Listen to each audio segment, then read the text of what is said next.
Hoje é a quinta mensagem da campanha pela família de joelhos. E vamos combinar uma coisa: tem algo melhor do que a família? Só Jesus, né? Só Jesus na família. A família é muito bom, mas há muitas famílias que não vivem em harmonia. O marido está brigado com a esposa há anos, não se perdoam. Filhos também têm as suas pendengas, os seus problemas, as suas diferenças. Apesar de haver amor na família, há muitas famílias que não se entendem. E eu quero hoje lhes falar sobre um tema muito importante, que é relegado com uma importância muito menor, que é o papel do pai na família. A gente sabe muito bem que as mães são extraordinárias. Na maior parte dos casamentos, é a mãe quem exerce aquela figura forte, de amor, de ensino, de se sacrificar, de fazer. Isso é tão forte na vida das mães, que até entre os animais. Os machos, muitas vezes, eles simplesmente são usados para procriar, mas quem cuida da cria é a mãe. O macho vai embora e deixa a mãe cuidando, e dependendo da raça, né? Os machos são capazes até de matar os seus próprios filhos. Mas Deus criou a família, e na família concebida por Deus, cada um tem o seu papel. A razão de eu hoje pregar a respeito disso é porque as mulheres naturalmente são muito mais assertivas, são muito mais presentes, seja por uma questão da sociedade. Muitos maridos abandonam as suas famílias e deixam os filhos com as mães, mas a verdade é que no mundo inteiro as mães são muito importantes, e elas, na maioria das vezes, jamais abandonam os seus filhos e o seu papel. Mas os homens não. Os homens, mais do que nunca na sociedade, estão cada vez mais retrocedendo do seu papel e, portanto, perdendo a sua importância. Mas eu quero dizer para vocês, queridos, que esta é a razão de muitos males. Eu estou lendo um livro, comecei esta semana que passou. O livro se chama assim: A Estranha Morte da Europa. É um sociólogo ateu explicando a razão por que a Europa está morrendo enquanto cultura. E ele diz então que a sociedade europeia foi fundamentada em cima do cristianismo, e com o abandono do cristianismo, o que veio como consequência natural, os pais abrindo mão dos seus papéis, das suas responsabilidades. E sabe quem está crescendo absurdamente na Europa? O Islã. E vocês sabem por quê? Porque o Islã é uma religião de paz. A autoridade espiritual no Islã está sobre os pais. O mesmo se dá no judaísmo, e o mesmo se dá no cristianismo. Por isso hoje eu quero falar a todos os pais que estão aqui. Vou pedir que você fique de pé, por favor.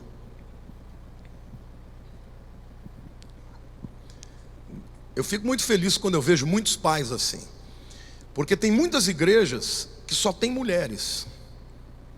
Mas essa igreja é diferente. Essa igreja, o pai é pai, e se não é ainda, vai ser, em nome de Jesus.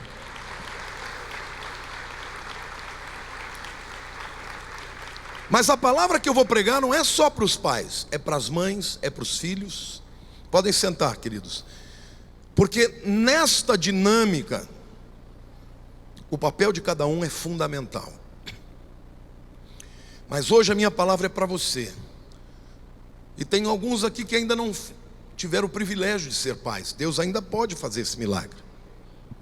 Tem outros que não tiveram filhos porque não se casaram. Mas eu quero declarar que você pode ser um pai espiritual e exercer este papel do ponto de vista espiritual.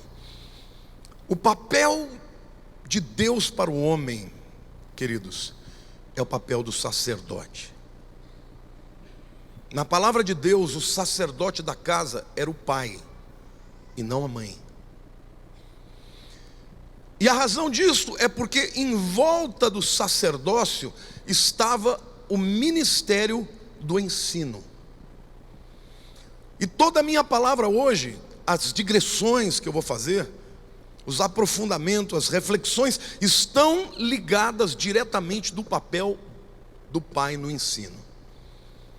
Na prática, quem é que conta as histórias para os filhos? É o pai ou a mãe? A mãe. Na prática, quem ensina os filhos a orar? É o pai ou a mãe? A mãe. E eu quero lhes dizer hoje, meus queridos, que ainda que a importância da mãe seja capital, seja gigantesca, a importância do pai na liderança e na condução espiritual é fundamental para o equilíbrio da família.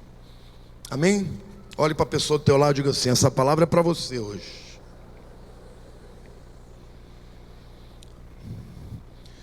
Então eu quero começar fazendo a seguinte afirmação: o pai precisa, diga precisa, ensinar os seus filhos. E aqui eu quero dividir sobre o ensino, eu quero falar sobre 3 palavras diferentes que nós encontramos na Escritura. Diga: instrução, ensino e treinamento. Estas 3 palavras, elas são complementares, tá?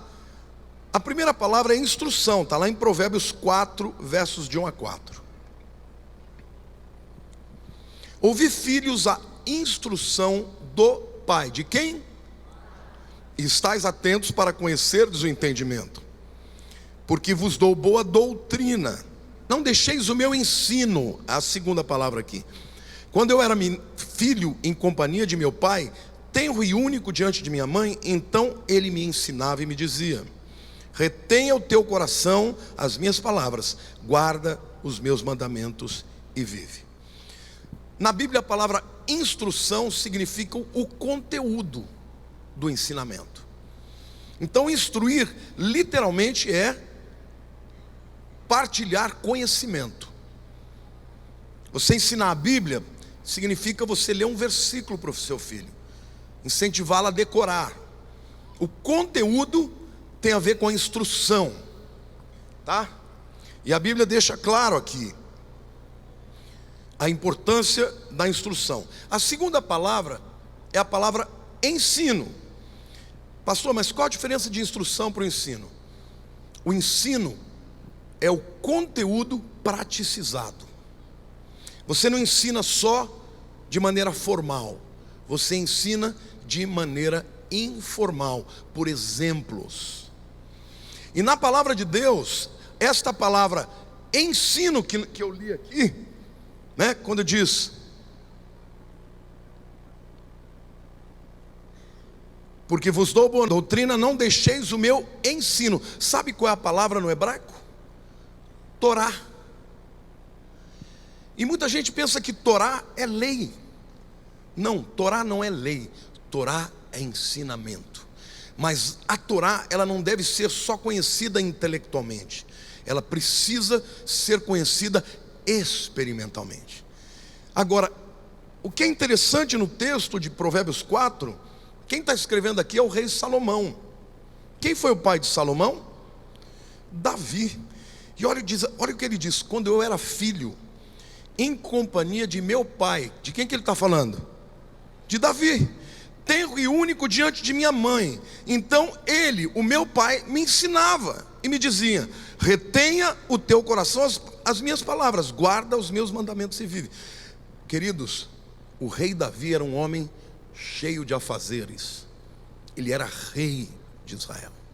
E no entanto, ele pegava o seu piazinho pela mão e dizia assim: vem cá que eu vou te ensinar a conhecer a Deus.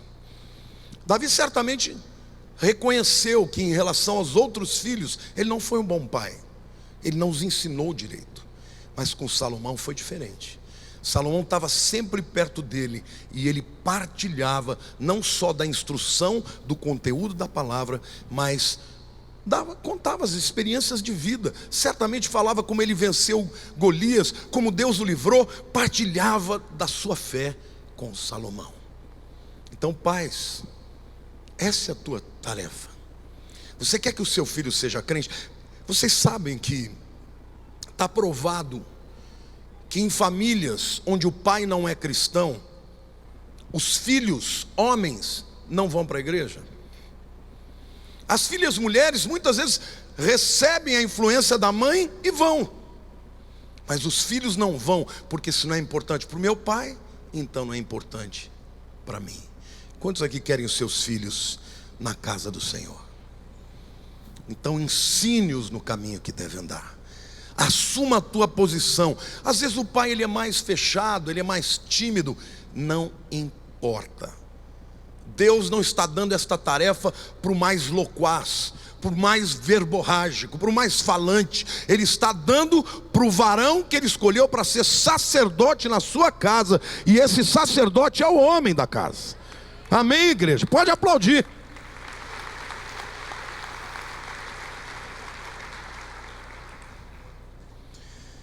A terceira palavra, então diga assim: instrução, diga conteúdo, diga ensinamento, a prática do conteúdo. E a terceira palavra é treinamento. Provérbios 22:6 diz assim: ensina a criança no caminho que deve andar, e ainda quando for velho, não se desviará dele. Essa palavra aqui, ensina, não é a mesma palavra de lá, foi mal traduzido. A palavra é treina, hanak no hebraico é literalmente treina. E a prova disso é que o treinamento começa quando ele nasce e até a vida madura, a vida de adulto. Aqui claramente está falando de tutoria, do pai pegar o menino pela mão e dizer: caminha comigo que eu vou te ensinar a ser crente, pela vida inteira. Infelizmente hoje os pais abrem mão da sua tutela, abrem mão da sua autoridade espiritual, entregam para as mães. Geralmente as mães são as mais crentes, são as mais espirituais. Os pais se preocupam simplesmente em trazer a provisão financeira. Mas se você não mostrar para o teu filho o que é ser um homem temente a Deus, ele não o será. Principalmente os filhos homens. Vocês sabem que os pedagogos dizem que a mãe dá segurança emocional para a criança. Quando uma mãe carrega um filho, ela carrega voltada para si, não é? O pai, ele apresenta o mundo. Geralmente ele coloca no cangote aqui e ele mostra o mundo. E é muito comum você ver filhos seguindo a carreira dos pais. É muito comum o pai introduzir a visão ideológica, a visão religiosa, espiritual para os seus filhos. Então, se você entende que o cristianismo é fundamental para que ele seja bem sucedido em tudo, você tem que ser crente primeiro que ele. E você tem que treiná-lo para ser crente. E quando você fala de treinamento, tem duas coisas que você precisa entender. Diga responsabilidade e diga disciplina. Não existe treinamento sem essas duas coisas. Deixa eu dar um exemplo aqui fácil. Quando seu filho é criança, às vezes ele não quer a igreja, né? Ele não quer acordar cedo, ele não quer deixar de jogar o videogame. Se você quer treiná-lo, ele tem que aprender que a igreja não é uma escolha, vou porque eu estou afim, é uma responsabilidade, é dia do Senhor. Você não é responsável com o dia que você vai para o seu trabalho, para a sua escola. A mesma coisa deve ser com o Senhor. Aliás, para Deus tem que ser maior a responsabilidade, porque se você não for responsável e não ensiná-lo na responsabilidade, ele não vai valorizar. A segunda coisa é disciplina. Ninguém se torna expert em nada sem anos de disciplina. A Olga está aí? Cadê a Olga? Está vendo aquela moça bonita ali atrás? Olha, a Olga é pianista oficial da OSESP, a melhor orquestra do Brasil. Tem gente que é tocador de piano, como eu, e tem gente que é pianista. Se ela tocar Atirei o Pau no Gato, você fala, uau, não esbarra, não toca em nada. A sonoridade, a sensibilidade são anos de estudo, até hoje. Quantas horas você estuda hoje, Olga, por dia? 5 a 7 horas por dia. Isso é disciplina. Eu toco de 5 a 7 minutos. Por isso eu sou um tocador, ele é uma pianista. Se você não entender que treinamento envolve disciplina e responsabilidade, jamais os teus filhos crescerão como homens e mulheres tementes a Deus. Deus será relegado a um quarto, quinto plano da sua vida. E a Bíblia diz, treina o menino no caminho que deve andar, porque quando for velho não se desviará dele. Aquilo foi introjetado, aquilo foi inculcado na cabeça do indivíduo. Aquilo é o que ele é parte do que ele é, da sua essência, das suas convicções mais profundas. Por isso que é importante pegar o menino desde a tenridade, porque a fé foi introjetada, e principalmente pelo pai, que é um modelo, que é o seu líder espiritual. A segunda reflexão que eu quero falar sobre o pai, sobre o papel do pai, nós já sabemos que o pai é o responsável pelo ensino e não a mãe. A segunda reflexão é o currículo. O que o pai precisa ensinar para os seus filhos? No que diz respeito à visão de fé, de moral, de ética. A primeira coisa, o pai tem que ensinar a palavra de Deus.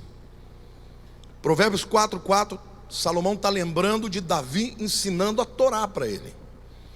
Então ele me ensinava e me dizia, retenha o teu coração as minhas palavras. As palavras que Davi estava dizendo para Salomão era a Torá, era a Bíblia. Guarda os meus mandamentos, os mandamentos da Bíblia, e vive. Ainda hoje em Israel, vocês sabem que tem uma cerimônia, é um ritual de passagem chamado de Bar Mitzvah. Bar é filho e Mitzvah é mandamento. O menino judeu, quando atinge os 13 anos, ele vai pela primeira vez ler a Torá em público. E ele aprende a ler o hebraico, a pronunciar direito, diretamente dos homens, dos sacerdotes, com a tutela do seu pai. Se você quer que o seu filho seja cristão, viva como cristão, você tem que ser primeiro. E aqui eu quero fazer um parêntese. Graças a Deus pelas mulheres incansáveis, porque tem muito filho de crente cujos pais estão no mundo, mas os filhos são crentes. Por quê? Por causa da tarefa, do trabalho extraordinário das mulheres. Mas elas estão fazendo muitas vezes o papel pelos dois, papel de mãe e de pai, numa sociedade em que o homem assume a sua posição e a sua responsabilidade. É diferente na vida dos filhos.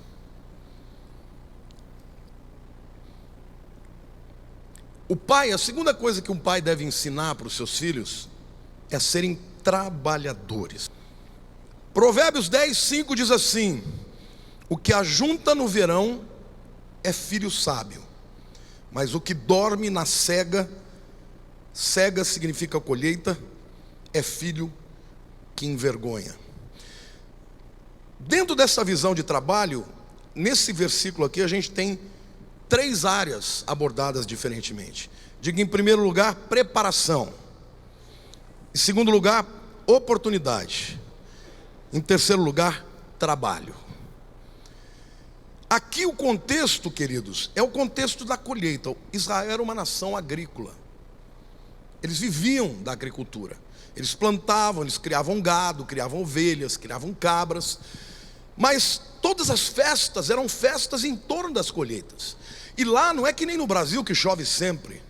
Lá chove especificamente em duas épocas: no inverno, preparando para, a primavera, e no outono.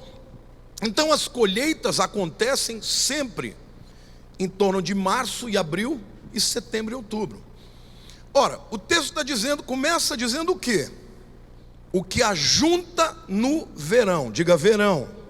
Vamos lembrar das 4 estações? Primavera, verão, outono e inverno. A primavera era tempo da colheita da cevada. Eles colhiam tudo. Quando chegava o verão, era uma entre-safra. Não tinha mais colheita. E o que o texto está dizendo? Que o indivíduo, no verão, quando não tinha mais colheita, eles já tinham negociado, vendido os grãos. O que eles tinham que fazer? Ajuntar. Você quer que o seu filho seja próspero? Quantos aqui querem que o seu filho seja próspero?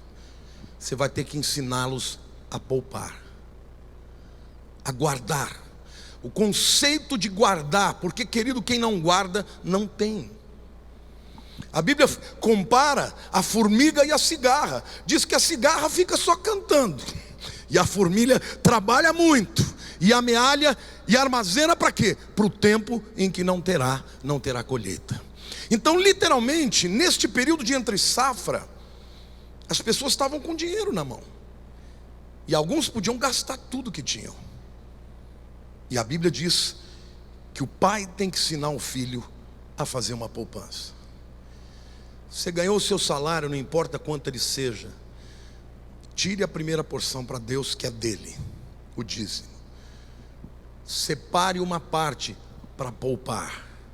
Não gaste tudo, porque tem época que você ganha, tem época que você não ganha. E aquele que guarda, que poupa, vai ter no momento difícil.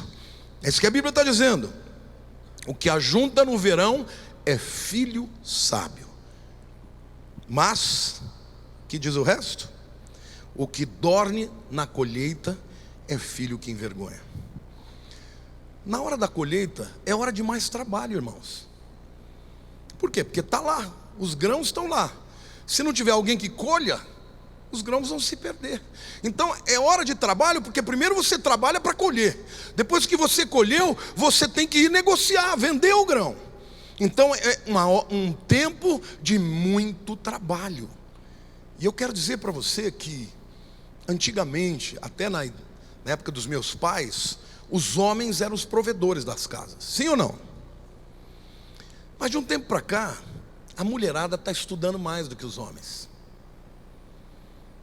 Os homens, na época da escola, e eu aqui faço uma meia-culpa porque eu era assim, ficam bagunçando, tirando pelo de quem é estudioso. Na época era CDF, hoje é nerd.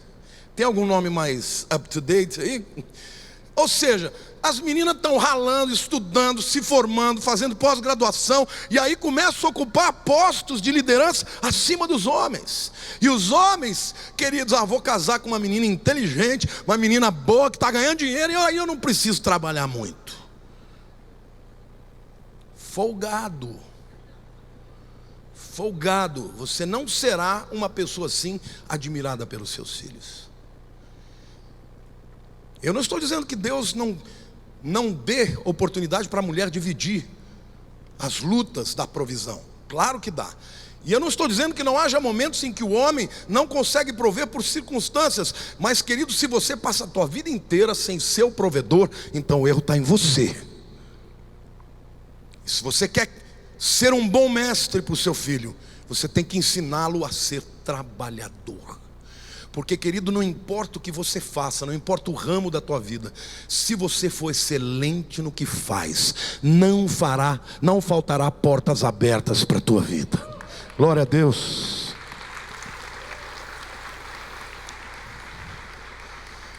Eu tenho uma filha só, é meu tesouro, meu e da Lília. Eu dizia para ela: 3 qualidades eu não abro mão da pessoa com quem você vai se casar. A primeira tem que ser temente a Deus, porque quem não teme a Deus não vai ser fiel a você. A segunda tem que ser trabalhador, porque eu não vou criar uma princesa para sustentar vagabundo. Tem que ser trabalhador. Camarada que acorda 10 horas da manhã e fala: por que Deus não me abençoa, não abre uma porta? Não vai abrir, meu querido. Você está desempregado, você primeiro tem que se habilitar. Você tem que procurar crescer na tua área, na tua profissão. Agora, você tem que ser um indivíduo que não se submete às dificuldades. Tem dificuldades? Continue batendo. Bater e abrir-se-vos-á. Uma hora uma porta vai se abrir. Faça-se importante, faça-se necessário. Lute para que a porta se abra. E os seus filhos vão te ver e vão dizer: glória a Deus, meu pai é um homem trabalhador. Amém?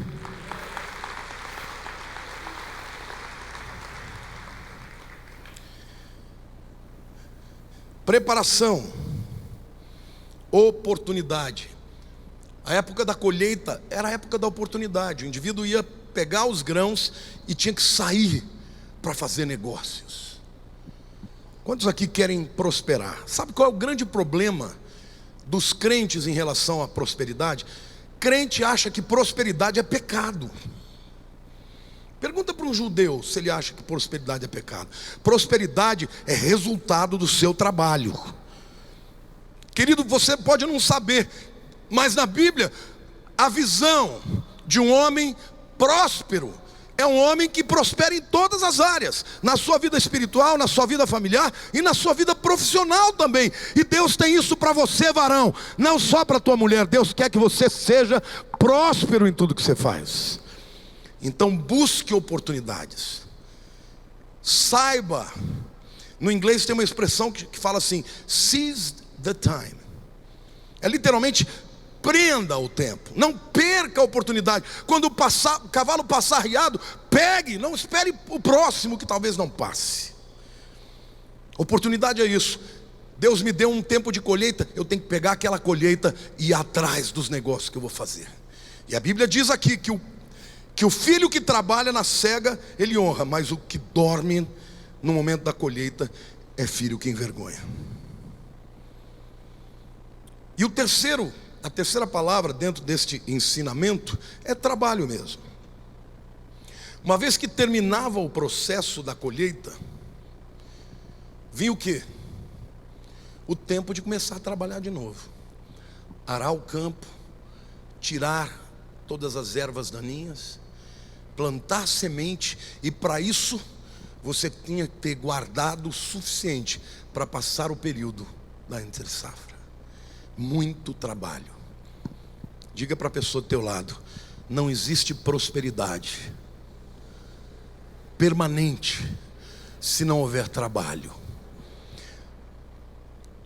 Aqui eu quero fazer uma digressão até sociológica, porque hoje no mundo o capitalismo é visto como um demônio. Ninguém tem coragem de dizer que é capitalista, porque o socialismo foi tomando cada vez mais espaço. E hoje as pessoas que, principalmente no Brasil, pessoas que ganham muito dinheiro e que prosperam, ou são vistas como ladrões ou como sortudos, nunca como pessoas que trabalharam muito e fizeram por merecer. Se você não entender o princípio do capitalismo, quem trabalha ganha, quem trabalha bem ganha mais. Esse negócio de dizer igualdade, queridos, não é igualdade. Se você tem que ser defendido por um advogado, você vai pegar um de porta de cadeia e vai pegar um cara que é fera. Quem que você vai querer para te defender? O fera. Quem custa mais? O fera. Então é importante que você saiba que na vida o sucesso só acontece quando você se esmera muito. Ser trabalhador é o principal exemplo que um pai tem que dar, de ser um homem que teme a Deus, que vive integramente, mas um homem que trabalha, e trabalha muito. Então, jovens, vocês que ainda não se casaram, vocês sabem que quando Deus criou o homem, antes de ele dar a mulher para o homem, ele deu o lugar onde ele ia viver, que é o Éden. E o Éden fala da presença de Deus. A segunda coisa que Deus deu para Adão foi um trabalho, não foi uma mulher. Então, como Deus é sábio, o indivíduo, onde está pronto de ter uma mulher, ele tem que ter um trabalho. Por isso que eu falei para a Érica: tem que ser temente a Deus, tem que ser trabalhador e tem que honrar a família. Porque quem não honra pai e mãe não vai honrar a esposa. Eu sempre disse isso para ela. Graças a Deus ele me deu um genro que tem as três coisas. Honra a Deus, é muito trabalhador, trabalha desde os 13 anos, trabalhava com o pai, e também é um filho honrado. Os pais falam que ele é muito honrado, obediente, sempre honrou muito os pais. Este é o segredo. É isso que você deve ensinar. E se na igreja nós tivermos homens assim, as mulheres serão abençoadas, e elas não terão que carregar os pianos serão carregados por ombros mais fortes, e elas serão responsáveis por dar o amor, por dar o brilhantismo, a criatividade que a mulher tem como ninguém. Provérbios 29:17 nos fala da terceira coisa que um pai tem que ensinar para o seu filho. Provérbios 29:17 diz assim: corrige, diga corrige o teu filho, e te dará descanso, dará delícias à tua alma. Hoje nós vivemos num tempo em que não se pode mais fazer correção física, virou crime. Mas dentro da sua casa você sabe o que deve ser feito. Agora, a tarefa de corrigir o filho é o pai mais do que a mãe. Na prática, ambos fazem isso. Mas corrigir dá trabalho, porque criança erra mesmo. Você ensina ali, erra de novo. Ensina, erra de novo. Mas você vai treinando, você vai corrigindo, você vai limitando. Os psicólogos hoje dizem que o problema maior que você pode introduzir na vida de uma criança é não lhe dar limites. Criança sem limite vira monstro. Hoje as crianças batem na cara dos pais, gritam, afrontam os pais e são capazes de matar os pais. Por quê? Porque não tiveram limite. A Bíblia diz: corrige o teu filho e te dará descanso, dará delícias à tua alma. Sem correção vai haver ruína. Agora, a correção tem que ser feita a partir do exemplo. Não adianta você dizer para o teu filho fazer uma coisa que você não faz, porque eles aprendem mais por imitação do que por ideologia.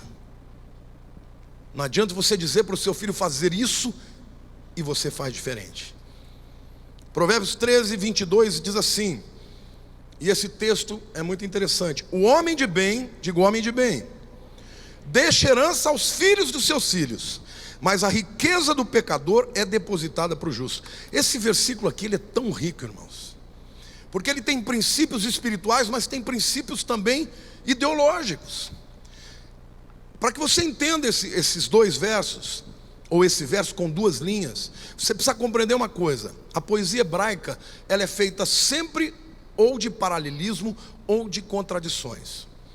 Então, quando Deus quer ensinar alguma coisa na poesia hebraica, Ele faz uma frase e a seguinte, ou ela vai ser igual à primeira, dita de uma forma diferente, ou ela vai ser contrária. E aqui nesta, deixa o texto lá. Quem é o sujeito da frase? Diga o homem. A primeira linha diz o homem, na segunda diz o pecador. Então a gente vê que é uma contradição. De um lado é o homem de bem, do outro lado é o pecador. O predicado, o objeto desta frase diz: o homem de bem deixa herança aos filhos de seus filhos. O que ele está dizendo aqui? Que o homem de bem deixa herança para quem? Para os netos. O que a Bíblia está ensinando? Que você tem que pular uma geração? Não. É que ele vai deixar tanta herança que vai dar para os filhos e para os netos. Isso é promessa da palavra de Deus. Agora, não pense você que na visão da Bíblia, o homem de bem é aquele que fica olhando para o céu e dizendo: desça bênção e favor por osmose. Não, meu irmão.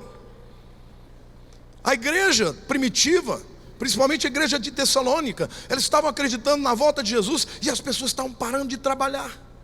Elas iam para os montes e ficavam lá. Vem Jesus. Paravam de trabalhar, não tinham comida. Na hora de comer, batia na porta dos irmãos e falava: tem um ranguinho aí? E foi criando um problema. Paulo falou: quem não trabalhar, não come. Então o homem de bem na Bíblia, ele é cristão, ele é temente a Deus, mas ele é muito trabalhador, ele é responsável, ele tem uma família sólida, mas ele é o exemplo. Pode olhar a família de alguém que anda no Senhor, é uma família que anda em integridade, que anda segundo os princípios de Deus, e ela prospera. Nem todo mundo vai ser rico, a Bíblia não diz que todos vão ser ricos, mas a Bíblia diz que todos vão ter abundância. Todos vão ter o suficiente para viver abundantemente.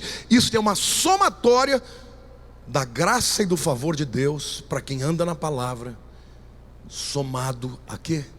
Ao trabalho. Quantos aqui estão desempregados? Pode ficar de pé, não tenha medo. Eu quero orar por você.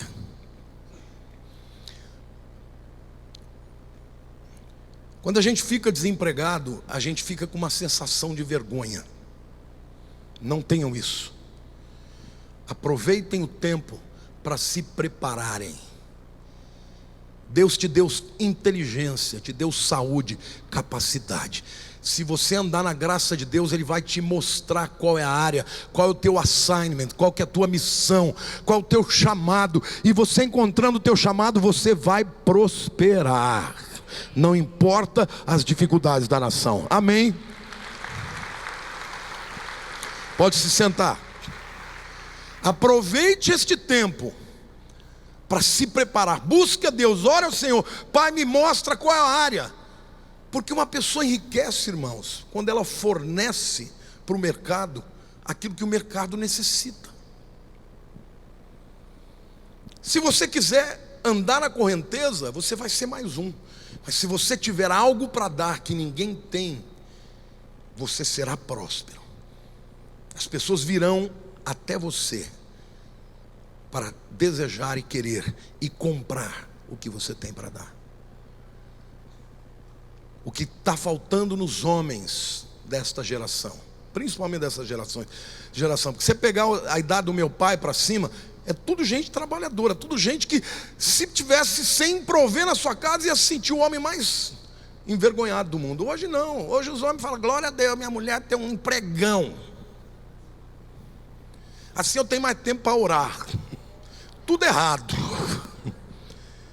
Você tem que orar a Deus, eu quero que o Senhor abra uma grande porta para mim, para que eu possa glorificar o teu nome e passar para os meus filhos a integridade, a dignidade de homem, de varão, de sacerdote que o Senhor tem para a minha vida. Amém?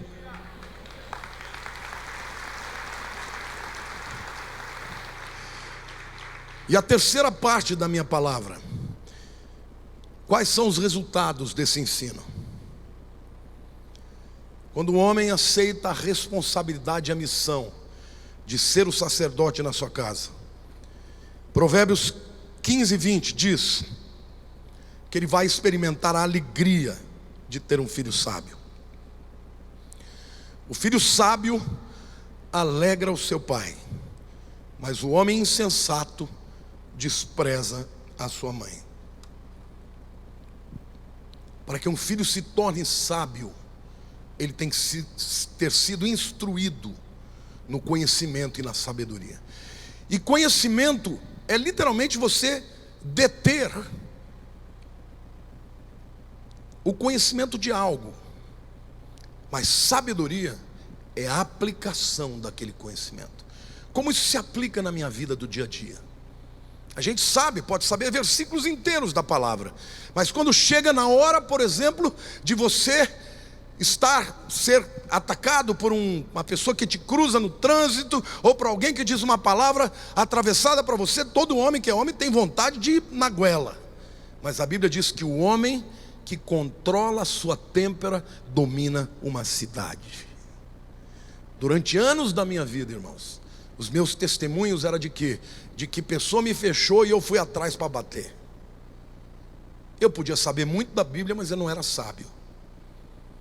A partir do momento que eu falei, não, isso não é atitude de crente, não faço mais isso.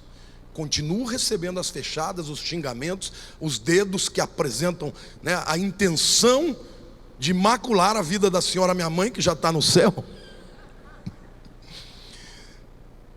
Mas hoje eu sou sábio, eu não respondo mais. E a Bíblia diz que o filho sábio alegra o seu pai. Quantos aqui querem que seus filhos sejam alegria, motivo de alegria para você? Gaste tempo ensinando o varão. Ore com seu filho. Quando ele estiver passando por um momento de dificuldade, que ele tiver vontade só de falar com a mamãe, entre na conversa e fala com o papai também, que eu quero orar por você, eu quero influenciar a tua vida, eu quero te dar conselhos, porque se você fizer assim, os seus filhos te seguirão. Na minha casa, a Lília sempre foi muito intercessora, então ela ensinou a Lília a orar, a Érica a orar. Mas quem ensinou a Érica a ler e escrever fui eu. Quem ensinou a Bíblia para a Érica fui eu. Quando ela chegou na faculdade e que vieram aquelas minhocas e todas aquelas filosofias que subrepticiamente estavam levando a minha filha para a falta de fé, eu tinha altos paus intelectuais com ela. Por quê? Porque eu não abri mão dela. E passou a fase, hoje ela é uma mulher de Deus. E hoje eu, quando vejo o meu neto sendo criado, meu genro ensinando ele a decorar versículo. Outro dia o Ramon me mandou um filmezinho, o Enzo falando versículo em inglês decorado. Ele já sabe muitos. E era o pai dele ensinando. Eu glorifico a Deus. A bênção não está sobre na minha segunda geração, vai para a terceira geração. E eu quero terminar essa palavra, querido,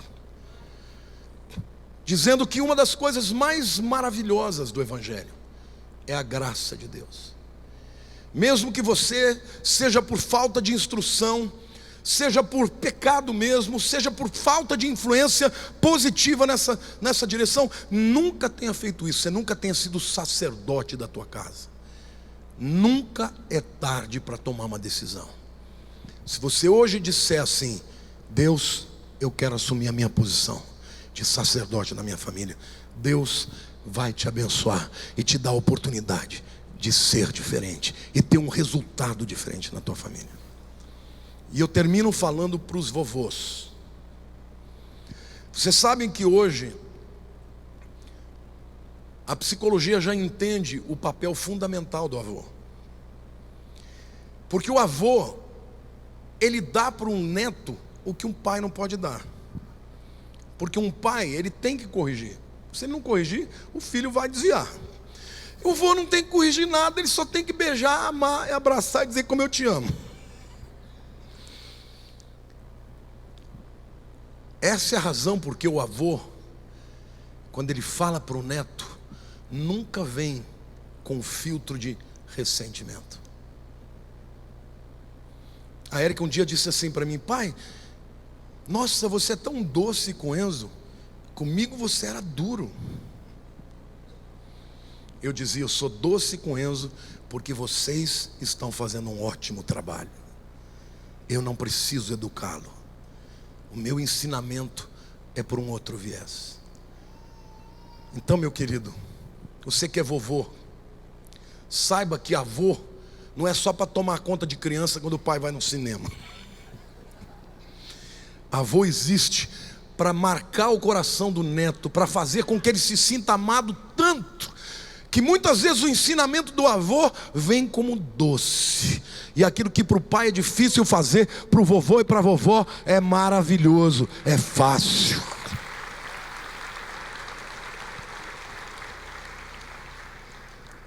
A gente ensina os nossos netos de uma maneira mais tranquila. O Enzo é um menino muito inteligente, mas ele é perfeccionista. Ele não suporta errar, ele chora quando erra. Então outro dia eu estava desenhando os super-heróis para ele, ele cortava e desenhava. E pintava, desculpe. Eu desenhava, ele cortava e pintava. Aí ele foi cortar e deu uma triscadinha de nada, irmãos. Ele foi chorando para o canto do quarto dele. Eu fui atrás e falei: o que houve, meu filho? Não, vovô, eu errei. Eu falei: daí? A gente faz de novo. Não, mas eu não gosto de errar. Eu falei: mas você vai errar muitas vezes. Aí ele parou para me ouvir. Eu falei: porque na vida todo mundo erra, só não erra quem é Jesus. Só Jesus nunca errou. E você tem que aprender com os erros. Ele falou: como assim? Falei, você lembra quando você era criança e começou a andar? Ele falou, não. Eu falei, mas eu vou te contar como é que era. Você dava um passinho e caía, dava 2 e caía, depois dava 3 e caía. Hoje você não cai mais, porque você não desistiu quando errou. Hoje você já corre mais do que o vovô. Ele disse, mas correr mais que você é fácil, vovô. Ainda tive que ouvir essa. Eu quero dizer para os varões aqui, Deus tem um grande chamado para a tua vida. Você é importante. Mesmo que hoje você não esteja numa posição de destaque, mesmo que hoje você esteja desempregado, Deus não retirou a unção de você. Você é o sacerdote da tua casa. Você pode ser importante na criação, na educação, no treinamento dos seus filhos. Como essa campanha é pela família de joelhos, eu quero agora que nós estejamos de joelhos e você vai orar e interceder pela sua família, pelo seu filho, pela sua filha, pelo seu marido, pela sua esposa.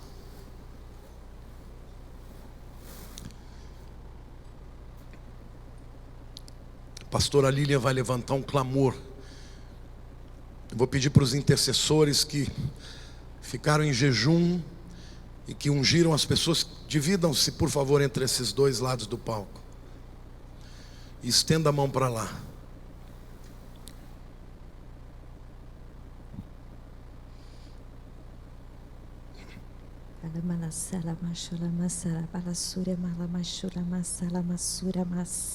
Senhor Deus, a tua palavra diz no Salmo 3, versículo 8: do Senhor é a salvação, e sobre o teu povo a tua bênção. Senhor Deus, eu profetizo a salvação para as famílias, Pai, em nome de Jesus. Pai, eu clamo pelos maridos que ainda não são salvos, que o Senhor os salve em nome de Jesus. Pai, eu te peço por aquele marido que está aqui, sua esposa ainda não é salva, que a salvação entre, Senhor Deus, na vida dela e que ela seja alcançada, Senhor, pela salvação, pela mensagem de boas novas. Eu oro, Senhor Deus, pelos filhos que ainda não são salvos, pelos netos, Senhor. Eu clamo agora por essas vidas, Pai, em nome de Jesus, que o Senhor entre com salvação nos lares, Pai. Eu te peço, Senhor Deus, pela ação poderosa do teu Espírito, que o Senhor venha convencer, que o Senhor venha fazer o milagre de salvação, mas que toda a casa seja salva, Senhor Deus, o homem, a mulher, os filhos, Senhor Deus, aqueles que vêm participar da família, os netos, todas as gerações. Nós clamamos pela bênção da salvação, Senhor Deus, e como diz a tua palavra, e sobre o teu povo a tua bênção. A tua palavra diz que a bênção do Senhor enriquece e não acrescenta dores. Pai, enriquece em todas as coisas as famílias, em nome de Jesus. Enriquece a vida espiritual, Pai, que cada um busque o conhecimento da tua palavra, a intimidade contigo, Senhor Deus, é o que eu te peço. Senhor Deus, venha enriquecer emocionalmente, Senhor Deus, cura as feridas, Senhor Deus, liberta a família, Senhor Deus, das cadeias do inferno, em nome de Jesus. Senhor Deus, se aqui famílias que se apresentam diante do Senhor estão amarradas, Senhor Deus, em vícios, eu te peço que pela ação poderosa do teu Espírito, o Senhor quebre em nome de Jesus todas as cadeias do inferno, Pai, em nome de Jesus eu te peço, Senhor Deus, eu peço a bênção material. Senhor Deus, o Senhor tem abundância, a tua palavra nos ensina que aquele que te busca tem abundância, Senhor Deus, material,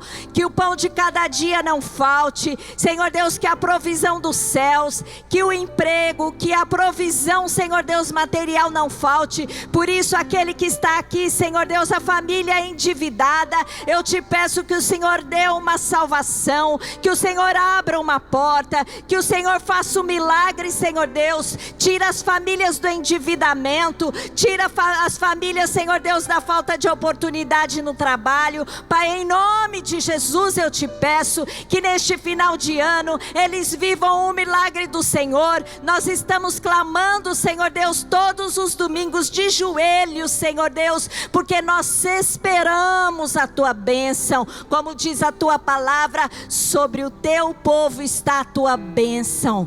Por isso agora, em nome de Jesus, que a tua bênção desça dos céus sobre cada família aqui, Pai.